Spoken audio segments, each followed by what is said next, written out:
আসসালামু আলাইকুম প্রিয় দর্শক। বাচ্চা যদি দুপুরবেলা ভাত খেতে না চায় তাহলে কোনো সমস্যা নাই।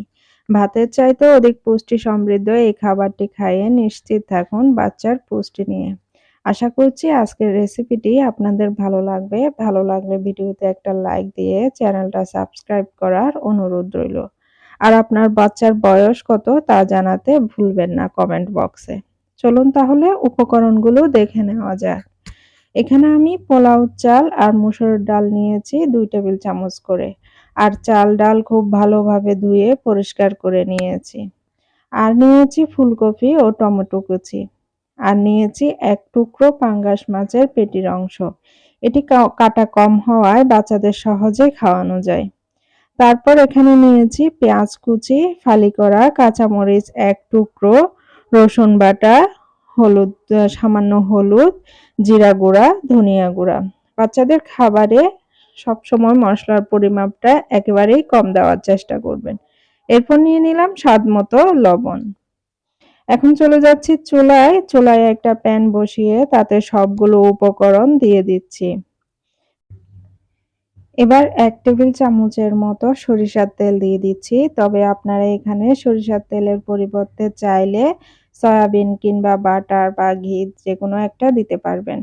এবার হাতের সাহায্যে সবগুলো খুব ভালোভাবে মাখিয়ে নিচ্ছি আর ফুলকপিগুলো হাত দিয়ে ভেঙে ছোট করে দিচ্ছি যাতে সিদ্ধ হতে আর সময় বেশি না লাগে।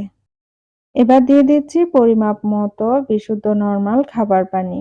এখানে আমি ২ কাপ পরিমাপ পানি ব্যবহার করেছি। তবে খাবারের কম বেশি অনুযায়ী আপনারা পানিটা ব্যবহার করবেন। এবার নেড়েচেড়ে ঢাকনা দিয়ে ঢেকে চুলার আঁচ মিডিয়ামে রেখে সবকিছু খুব ভালোভাবে রান্না করে নিচ্ছি। মাঝে মধ্যেও ঢাকনাটা উঠিয়ে নেড়েচেড়ে দিচ্ছি। এবার কাঁচামরিচ থেকে বেশ ঝাল উঠে গেছে। এবার এখান থেকে আমি কাঁচামরিচটা তুলে ফেলে দিচ্ছি। আর মাছটাও উঠিয়ে ঠান্ডা হওয়ার জন্য রেখে দিচ্ছি। এখন স্প্যাচুলার সাহায্যে ফুলকপি আর টমেটো খুব ভালোভাবে ম্যাশ করে নিচ্ছি। তবে আপনারা চাইলে এই পর্যায়ে ডাল ঘুটনি দিয়েও ম্যাশ করে নিতে পারেন।